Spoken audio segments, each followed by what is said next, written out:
everybody, and welcome to another Top 5 board gaming video. Today I'm going to be talking about a topic that we're really out of season for. Really, we should be talking about this either 6 months ago or 6 months in the future, because this would be much more appropriate for Halloween. We are talking all about games about the supernatural. The thing is, though, that I have been rewatching several older TV shows that are really related to the supernatural things of various sorts, and on top of that, it is something that is obviously very popular in the media in our modern culture.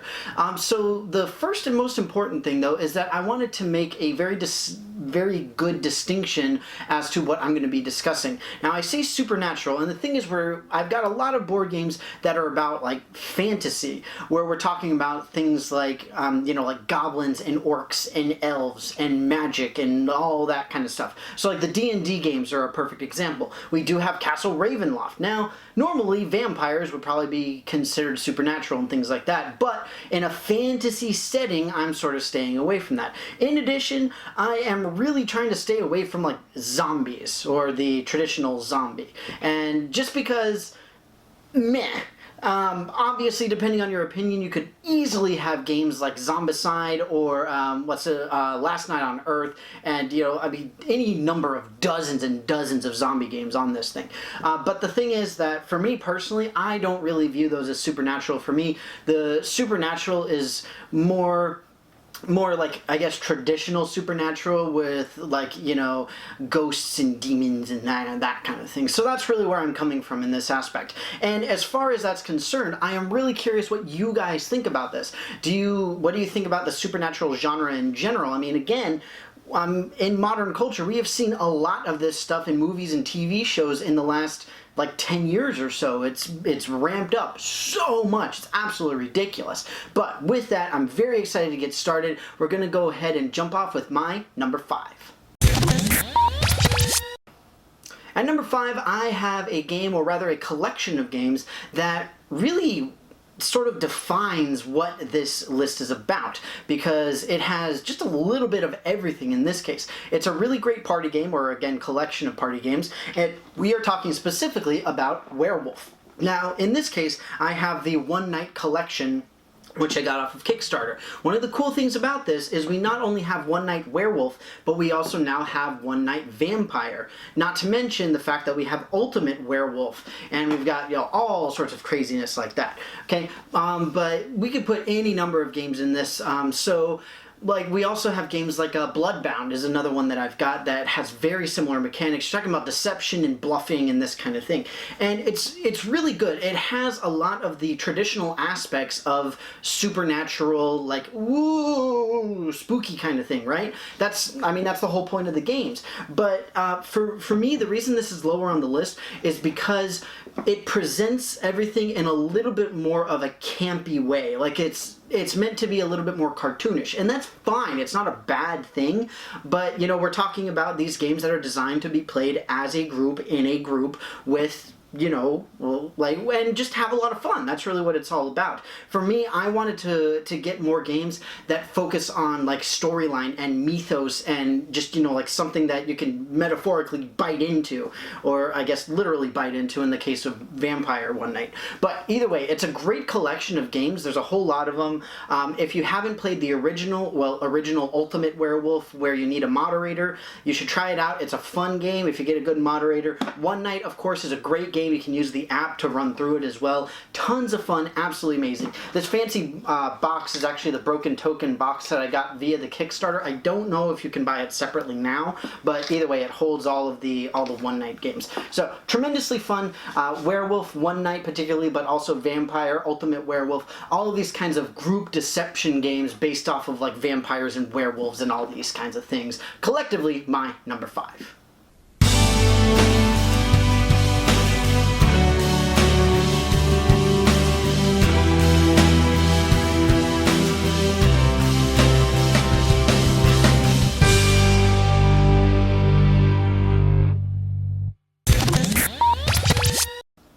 At number 4, I have a game that I actually do not own, unfortunately. I have talked about it numerous times, and several times it's actually been in a very similar context to this, though. The game itself is Betrayal at House on the Hill. Now, this is one of my favorite games as far as narrative storytelling within a game. The idea behind this is that you're all trapped in what is essentially a haunted mansion, and eventually one of the characters becomes the traitor, the betrayer, whatever you want to call it, and you look through the rules to determine what scenario is going to happen.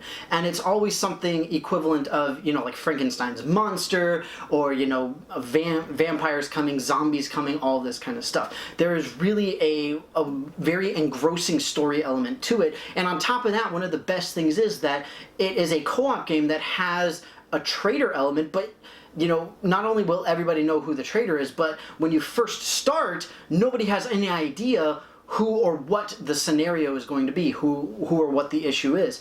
And that's one of the best things about it, because if you think, like, I mean, for lack of a better analogy, like the Scooby-Doo cartoons, that's really what it boiled down to, is, you know, they're going to this creepy, weird place, and you know it's like the owner of the amusement park or whatever it is who's trying to scare people off. But at the same time, when you first go into it, you have no idea what to expect, and that's the beauty of it, and that is what I love about it. And on top of that, just horror games in general, or horror movies in general. Well, movies not so much, because horror movies are way too campy and stupid, frankly. But either way, as far as board games are concerned, Betrayal at House on the Hill, great story, absolutely amazing, amazing experience in and of itself, and my number 4.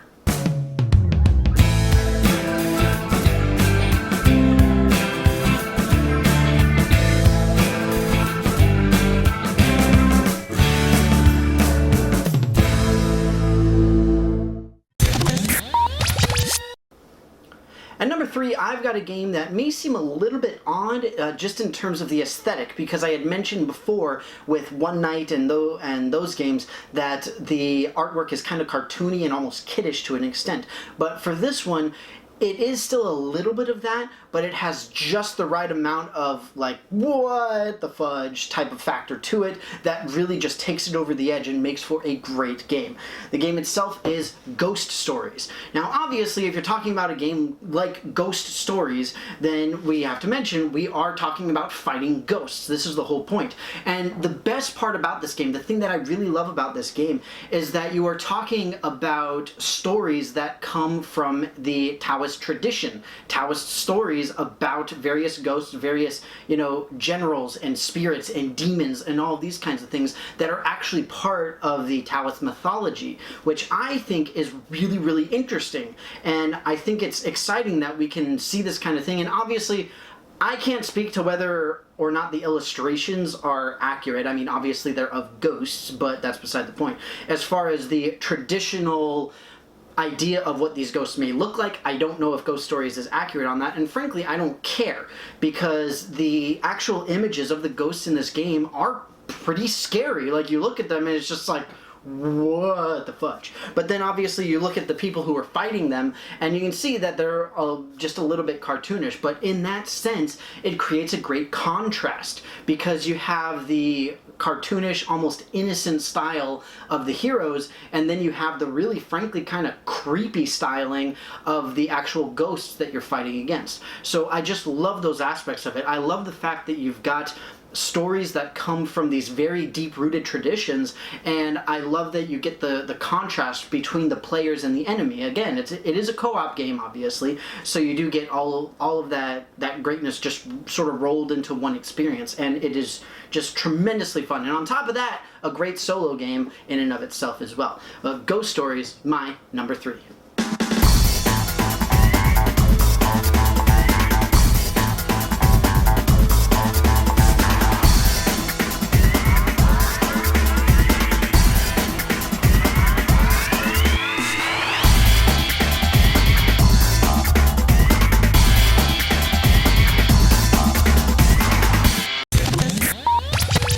And number 2, I've got a game that has been on a couple of different lists like this, where I've talked about its storytelling, I've talked about the mythos itself, I've talked about the gameplay aspects and all this kind of stuff, and very famously, it is a game where I always get conflicted as to if I'm going to pick this game or two other games that are very similar. The one that I picked is Arkham Horror. Now, the other two games that we always debate about are Eldritch Horror and Elder Sign. Now, the reason that I picked Arkham Horror for this particular list is because we're talking more about the story aspects of the supernatural elements to the game. And when you're talking about Lovecraftian mythos, then Arkham Horror is what really encapsulates the idea and the fear and the almost like the hopelessness of the Lovecraftian mythos. Obviously, it's a very, very deep storytelling experience. The mythos stories themselves, if you have not read them, are very extensive. One thing that I absolutely love about this game is you've got all the different characters that are based directly off of people from the mythos themselves, and they have powers, abilities, starting locations, for example. So the Dreamer character starts in one of the outer realms. They don't start on the actual board. Just stuff like that. It's so amazing. And again, just like with Ghost Stories, Betrayal at House on the Hill, and things like that, you're fighting against an entity. You are fighting against an evil that you really can't see or hear or anything else. You see a physical card, but you don't have a physical representation of them. All you see are like sort of the minions of this bad guy coming at you and trying to kill you. And again, as far as the story immersion, the storytelling narrative, all that kind of stuff, Arkham Horror really puts it over the edge, in my opinion, over Eldritch Horror, and especially over Elder Sign. So that's why I would much rather pick it for this type of list.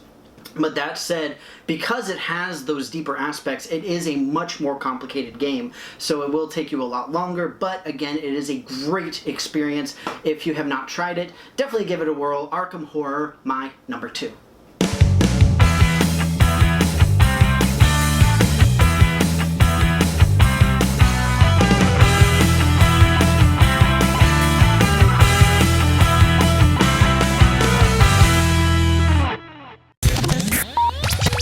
At number 1, I've got a game that essentially epitomizes what the supernatural is all about, because it is about one of the granddaddy stories in the supernatural genre. And on top of that, this game does a tremendous job of really following what was originally a book and then became a multitude of all sorts of different movies and TV shows, and even various iterations of this exact game. We are talking about Fury of Dracula.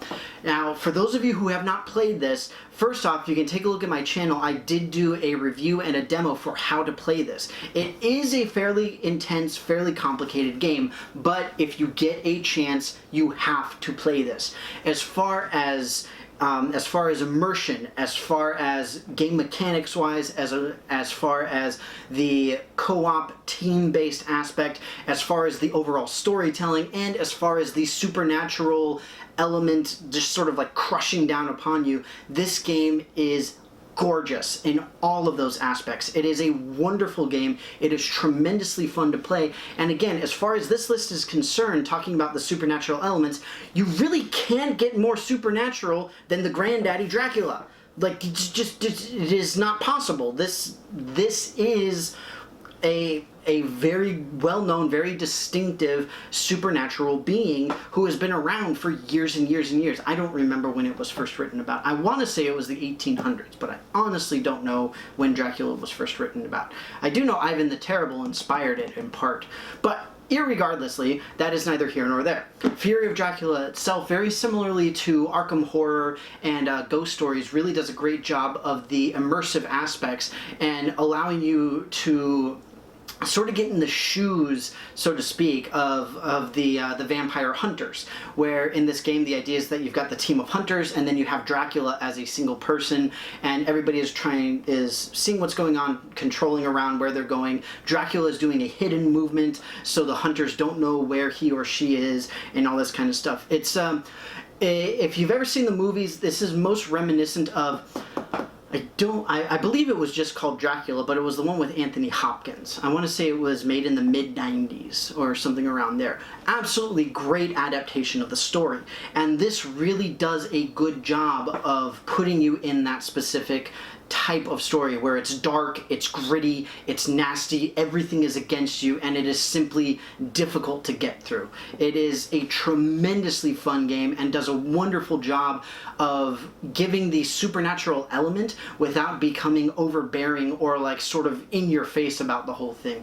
I mean, to an extent, obviously it's in your face because, you know, it is in the title of the game, but besides that, it is just a wonderful depiction of the story of Dracula itself, or himself, whatever you want to call it. But that said, Fury of Dracula, by a fairly wide margin, is my #1 superstition or supernatural, in this case, based board game.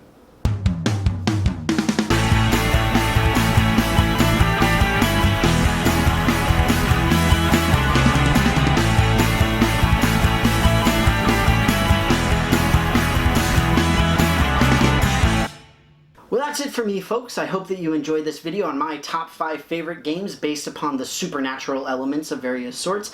Like I said, this is a genre that can be very broad because we do have a lot of games that are about zombies. We do have a lot of games that are based in fantasy realms that you could consider supernatural if you're talking about like magic and orcs and, you know, like the D&D and Pathfinder style of things, or even something like Small World. I mean, you can argue that that has some supernatural elements to it as well.